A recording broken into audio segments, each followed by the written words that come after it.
What if I told you there is a medication that is not even insulin, but it actually lowered blood sugar better than insulin itself in a major clinical study? It sounds hard to believe, but that is exactly what researchers discovered. The results might completely change the way you think about diabetes treatment. I'm a licensed pharmacist, and here on Pharmacist Online, I make health info simple and straight. Now, in our last chat, we compared Ozempic and Januvia for weight loss. But today, we will look at something even more surprising. How Ozempic stacks up against insulin, specifically long-acting insulin like Lantus, when it comes to lowering A1C. So here's what happened in this head-to-head study. It involved over 1,000 adults with type 2 diabetes. Everyone was already taking at least one oral diabetes medication. Then they were split into groups. Some got Ozempic once a week, either 0.5 or 1 milligram, and others got Lantus, which is a daily insulin injection. They tracked everyone over 30 weeks. Let's look at what actually happened. People using Lantus started with an average A1C of 8.1% and lowered it by about 0.9%. Now here's where it gets interesting. Those on Ozempic 0.5 milligrams dropped their A1C by 1.2%. And the folks taking 1 milligram of Ozempic, they had the biggest improvement, a 1.5% reduction in A1C. So yeah, Ozempic outperformed insulin in this study. But that's not even the best part. When they looked at how many people actually hit the A1C target, less than 7%, here is how it broke down.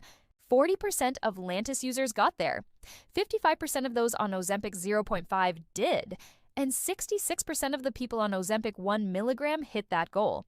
And remember, Lantus users had to adjust their insulin doses regularly. By the end of the study, they were averaging about 29 units per day. That's daily injections, daily math, daily tracking. But the people on Ozempic? Just 1 shot a week. Same dose every time. No adjustments, no daily hassle. Now, every medication has its trade-offs. With Ozempic, the most common side effects are things like nausea, diarrhea, constipation, or stomach pain. These usually show up early, especially when you first start or increase the dose, but they often settle down after a few weeks. Lantus, on the other hand, carries a bigger risk of hypoglycemia, especially if the insulin dose is not balanced just right with your meals and activity levels. That's something you have to constantly manage. So what does all of this mean if you'd someone already on pills for diabetes and looking for the next step? Well, Ozempic might be a great option to consider before jumping straight to insulin.